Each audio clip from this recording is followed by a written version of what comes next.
you two are getting rough. My mind just sounds like Shia LaBeouf. It says no, no, no, no, no. Just no, no, no, no, no. No, no, no, no, no.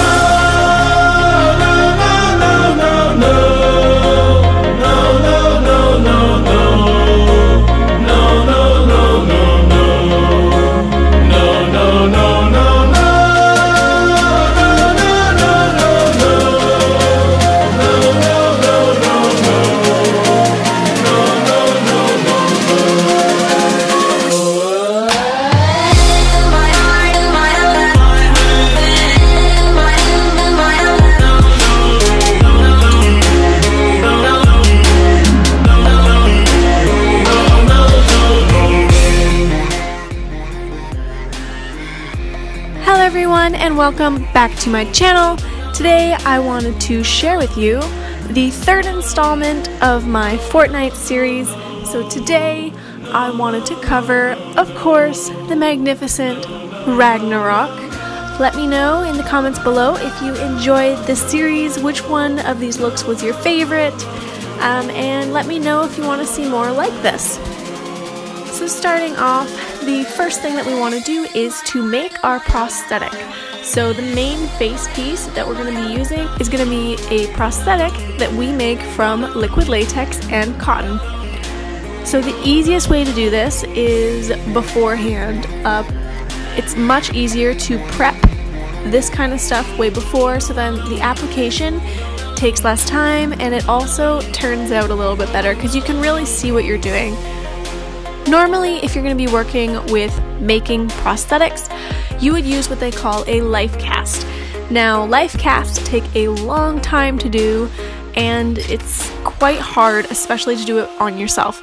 So unless you're lucky enough to have a life cast, I would use a alternate option. So today, I'm actually using one of the easiest options out there, and that's just getting a foam head and putting aluminum foil or some sort of surface over top so that the latex doesn't bind to it.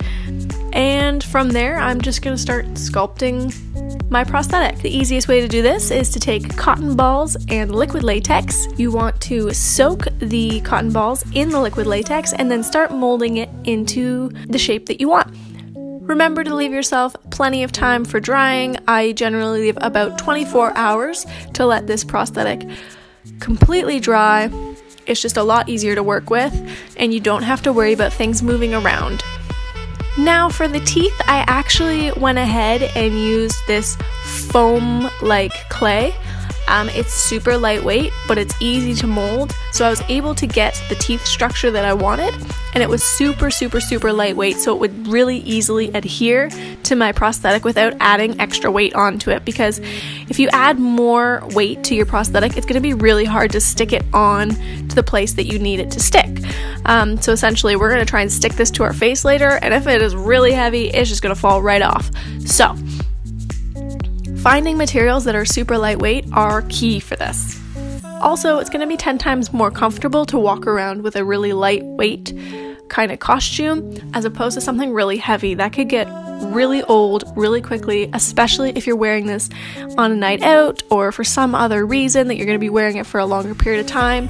You want these pieces to be a lot lighter, trust me.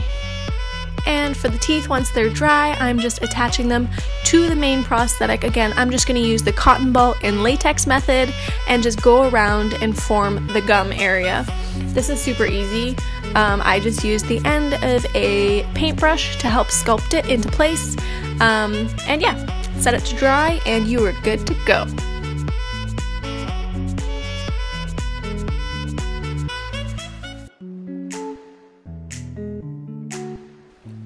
Now another piece that you're going to need for the overall look, which you might want to make beforehand just so that it's 10 times easier for application, is the horns. So of course this would not be Ragnarok without his signature horns. To make these, I used a foam wreath, again something I found at Michael's craft store. It's again super lightweight, and this foam material is actually really dense, so it's perfect for carving. Also, if you have something super dense, it makes it a bit harder. So I can't tell you how many times I ran into the wall with these horns, and they held up really well because of how strong they were. So I really do recommend using something like a foam wreath or something like that if you're creating these horns from scratch. Once everything on your prosthetic is completely dry, you can go ahead and peel off the aluminum foil from the back of it. One thing that you'll probably want to do is to baby powder or use some sort of translucent powder or something the back of your prosthetics. This will just help to keep it from sticking to itself, and it's a lot easier to handle this way. Something that might not occur to you, but if you notice on Ragnarok, he has a very voluptuous signature blue beard. Now, I wasn't sure how I was gonna make this because I definitely don't have a beard to work with, and I didn't want it to look completely fake. So what I did was I glued the cotton batting to the felt sheet, and I used the fake fur to braid to create that braid texture that he has, and I stuck the two of them together and painted them blue, and this was the result. I think that it turned out quite okay. I think that it works for this look. Obviously, if you want something a lot more authentic, you could always try the option of getting a wig and trying to makeshift it into a beard.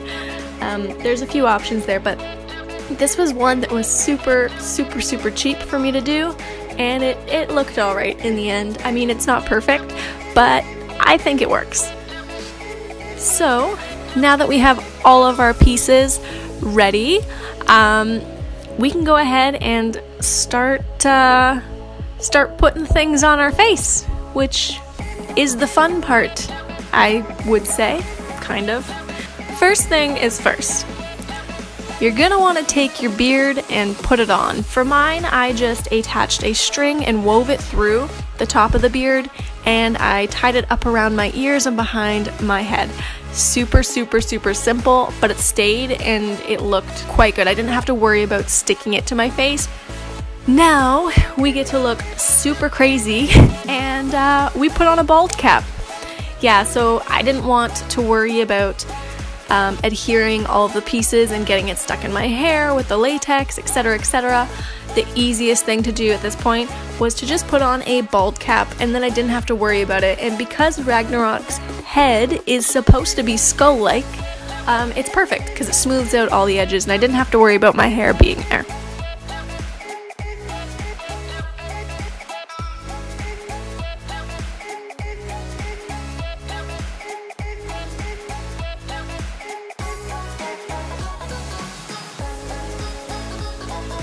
Five minutes later. Alright, now that we are looking so fabulous, if I do say so myself, I think that this is the best I've ever looked. I'm gonna go ahead and make myself look that much better and take a black cream stick eye pencil and put it all over my eyes. Yeah. So basically what I'm doing here is you want to black out the areas that your prosthetic shows through. So because the nose is hollowed out and the eyes are open in our prosthetic, I just went ahead and added a black cream stick as well as some eyeshadow on top of it to keep it put so that I didn't have to worry about painting it later. Like, I already knew that those areas were going to be black, so it worked out. And here I'm just putting on some blue color onto my eyelids. I noticed that a lot of Ragnarok's pictures show him having blue eyes, and I did not want to have to worry about putting in contacts, so I went for the really easy, cheap method, and I just painted my eyelids. So if I want to make it look like my eyes are blue, I can just shut my eyes. So yeah, that's what we're doing here. I think it worked out okay. So yeah, one big cheer for being scared of putting things in your eyes. Yay! And at this point I realized that the top of my beard was probably going to show through where my prosthetic was. So I just went ahead and added some blue body paint to that, just helped it kind of transition a little bit better, which I'm glad I did it at the end of the day, because I would not want to have to try and work with it while the prosthetic is on my face. So definitely recommend if you are in that same boat. Now is the super fun part where we get to put on our face. So I'm using the worst product ever, in my opinion. It's not. It's a great product. I just don't like it very much. And I'm going to use some spirit gum to adhere this to my face. And wouldn't you know it, it works like a charm, although I hate it. And now we have a face on our face, which is exactly what we wanted. Now, I know that I look fantastic as a bald, bearded lady, but I think that we need to add some horns up in here. So we're about to get a bit horny, and yeah.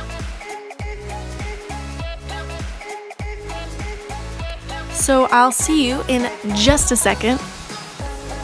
And we're back, and our horns are luscious and lovely and long, and I am living for them. I think that this looks great already. I can tell that I'm going to be really happy with how this turned out, if I do say so myself. Now that we have all of the pieces on our face, the last thing we have to do is color them. So I'm going in with a white body paint to color all of the surfaces white.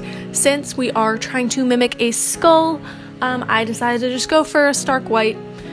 Nothing easier than that, and I didn't have to worry too much about color coding it properly if I just painted everything white. At this point, I realized that I looked pretty badass. Look at that. It looks pretty great. Maybe it's just me. I think it's just I'm really proud of how this turned out. I don't know. So after examining myself for a while, I realized I should probably add a bunch of shading. Since I spent all that time making the ridges on my face, I should make them visible to everyone else. So I'm going in with just black eyeshadow, and anywhere that I had ridges before on my prosthetic, I'm just gonna go ahead and define those.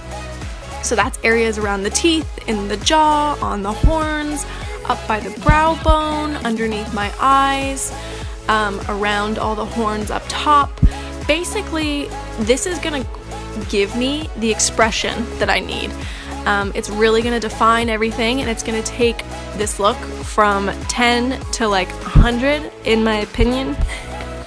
I think that it really does add to this look. So if you have time to shade, if you're willing to sit and shade, it does take a little bit of time, and it's a little hard to see with the prosthetic on your face, but if you can do it, or if you can have someone help you to do it, it definitely helps with the look.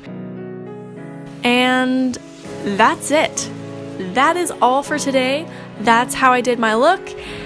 This is how I did Ragnarok, and I think it turned out alright. I'm really happy that I challenged myself with this one. It's not often that I work with full SFX makeup, so I'm really happy with how it turned out. Let me know again in the comments all of your opinions. I would love to hear from you. And yeah, I think I'm gonna go now. So I hope you enjoyed this video, and I will see you all later.